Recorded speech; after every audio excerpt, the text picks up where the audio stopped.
चुनाव में नामांकन वापस लेने से महाराष्ट्र के अंदर एक खलबली सी मच गई है और मुसलमानों को यहाँ पर भी समझने की ज़रूरत है। अगर यहाँ नहीं समझेंगे तो उससे ज़्यादा अकल के अंधा हो ही नहीं सकता। अब क्या खबर है, क्या न्यूज़ है, वो पहले मैं आपको बताता हूँ और उसके बाद फिर आप फैसला करना कि किस तरीके से चीज़ें चल रही महाराष्ट्र के अंदर। बेसिकली औरंगाबाद सेंट्रल एक सीट है जहाँ पर 2014 के अंदर इम्तियाज़ जलील साहब चुनावी मैदान के अंदर उतरे थे और ना सिर्फ उतरे थे बल्कि जीते भी थे। और उसके बाद जो है महाराष्ट्र के अंदर एमआईएम का परचम बुलंद हुआ था। लेकिन अब हुआ क्या, 2024 का जो ये इलेक्शन है विधानसभा का, वहाँ पर भाई शिवसेना ने अपना एक उम्मीदवार उतारा था। अब शिवसेना कौन सा, उद्धव ठाकरे वाले शिवसेना, उन्होंने एक अपने उम्मीदवार को टिकट दिया था इसी जगह से, सेंट्रल से ही, औरंगाबाद सेंट्रल से ही। लेकिन उनके उम्मीदवार ने क्या कहा कि उनके उम्मीदवार ने अपना नाम जो है वो वापस ले लिया और चुनाव लड़ने से साफ मना कर दिया। और उन्होंने क्या हवाला दिया, उन्होंने कहा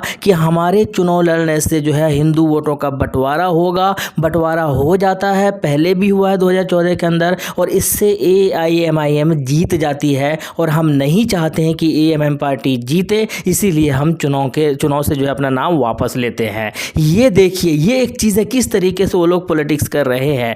दूसरी ओर औरंगाबाद ईस्ट से, जहाँ से इम्तियाज़ जलील साहब चुनावी मैदान के अंदर खड़े हैं, उतरे हैं, वहाँ से वीवीए एक जो लोकसभा के अंदर एमआईएम के साथ जो खेल खेला था, वैसा ही वो लोग विधानसभा के अंदर खेल खेलने की कोशिश कर रहे हैं। अब क्या हुआ, वहाँ से वीवीए ने जो है अपना उम्मीदवार बदल लिया है। बदलने के बाद किनको टिकट दिया, किनको उम्मीदवार बनाया इस सीट से, तो अफसर खान को उम्मीदवार बनाया। ये वही अफसर खान है जो 2024 का जब लोकसभा चुनाव हुआ था तो इम्तियाज़ जलील के सामने खड़े हो गए थे और अपने आप को मुसलमानों को मसीहा बता रहे थे, एएमएम के ऊपर एलिगेशंस लगा रहे थे, ओवैसी के ऊपर इल्ज़ाम लगा रहे थे, इम्तियाज़ जलील साहब के ऊपर इल्ज़ाम लगा रहे थे। और हुआ क्या, इकलौता एक मुस्लिम एमपी था महाराष्ट्र के अंदर, उससे उन लोगों से वो भी देखा नहीं गया और साजिश के तहत उनको भी हारना पड़ा। और भाई चलो, इलेक्शन लड़ना गलत बात नहीं है, आप चाहते हैं इलेक्शन लड़ना, लड़िए ना यार, लेकिन आप वोट तो लाओ कम से कम। जहाँ पर इम्तियाज़ जलील साहब 3,41,000 वोट लाते हैं तो उनके सामने में ये अफसर खान साहब जो है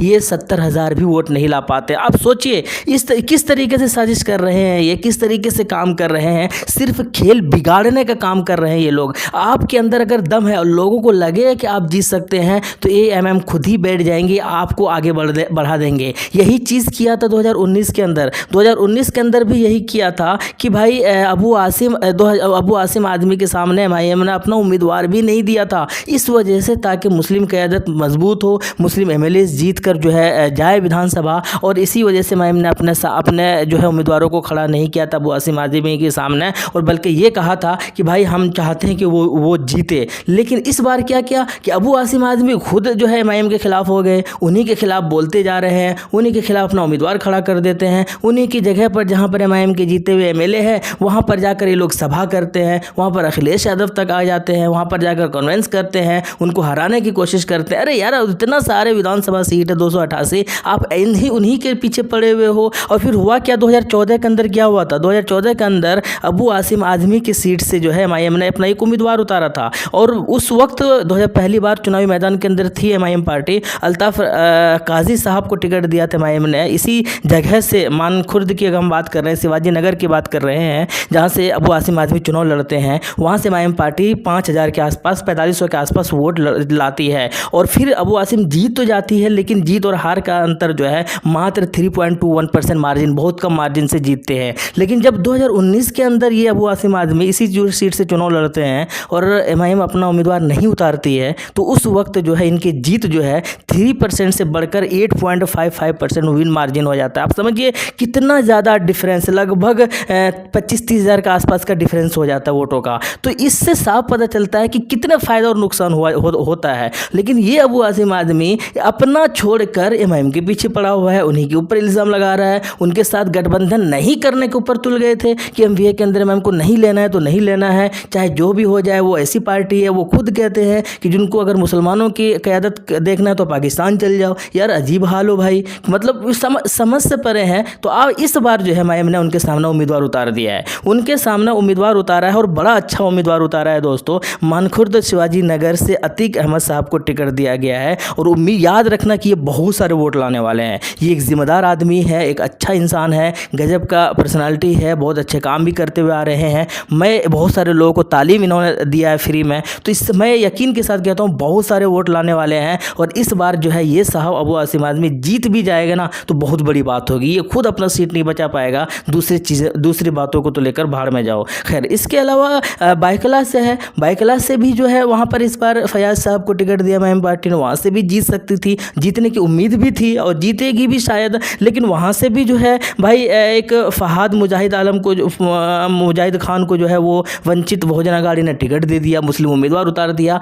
और यार ये वीवीए वालों को क्या इतना इंटरेस्ट जग गया है मुस्लिम कैंडिडेट में कि जहाँ जहाँ पर मुसलमानों का थोड़ा सा है वहाँ पर एमआईएम पार्टी के साथ साथ अपना जो है मुसलमानों के कैंडिडेट को टिकट दे रहे हैं। अब पता नहीं ये दो पहले कहाँ थे ये लोग, ये समझ ही नहीं आ रहा है। तो अब ये किस तरीके से पॉलिटिक्स कर रहे हैं, क्या ये चाहते हैं, कितने पैसे खाए हुए हैं, ये समझ से परे है कि पता नहीं क्यों इस तरीके से कर रहे हैं। तो ये जो चीज़ें हैं, ये जो निकल कर आ रहा है, ये जो आज जो ये नामांकन वापस लिया है, ये भी खैर बहुत बड़ी सीख देता है मुसलमानों को, खास करके अफसर खान जैसे जो है लोगों को, खास करके कि भाई इस तरीके के लोग आपके सामने हो रहा है। औरंगाबाद सीट कितने उम्मीदवार खड़ा किया मैम ने, अभी तक ऑफिशियली मात्र 11 जो सीटों पर है वो उम्मीदवार खड़ा किया है। 288 सीट है पूरे महाराष्ट्र के अंदर, 45 से 50 आसपास सीट जो है मुसलमान प्रतिनिधित्व कर सकते हैं महाराष्ट्र के अंदर। बाकी जगहों पर अपना उम्मीदवार उतारिए ना यार, कौन मना करके रखा हुआ है। लेकिन ये लोग जो है एकदम साफ यही चाहते हैं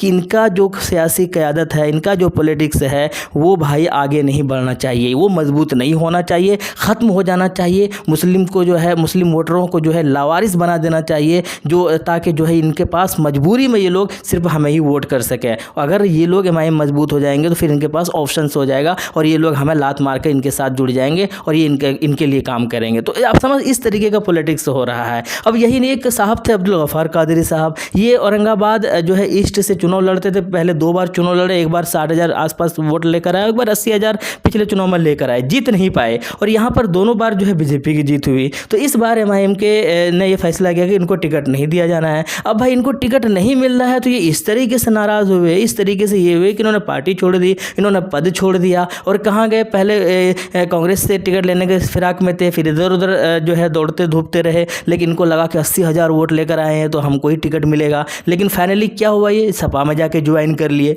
एसपी जो कि इतना ज़्यादा कुछ है भी नहीं है एसपी का महाराष्ट्र के अंदर। तो ये चीज़ें हैं, मुसलमान समझ ही नहीं आ रहा कि किस तरीके से सियासत कर रहे हैं, किस तरीके से पॉलिटिक्स कर रहे हैं, ये समझ से परे है भाई। कम से कम आपकी अपनी क़यादत को मजबूत नहीं करोगे तो बहुत दिक्कत होने वाला है। आज हर जगह पर जुल्म सितम हो रहा है, कोई आवाज़ ही नहीं उठा रहा है। विधानसभा हो, लोकसभा हो, जिस पार्टी में आप रहेंगे फिर वो क्या होगा कि वो अपनी पॉलिसी के तहत जितना सा वो परमिशन देंगे उतना ही आप बोल सकते हैं। ज़्यादा बोलिएगा तो आपको पार्टी से इस्तीफा देना पड़ जाएगा, पार्टी से रिजाइन देना पड़ जाएगा। तो ये सारी चीज़ें हैं, लेकिन फिर भी किस तरफ जा रहा है ये समझ से बिल्कुल परे है। खैर, आपकी क्या राय है कमेंट बॉक्स में बताइएगा। शुक्रिया, जय हिंद।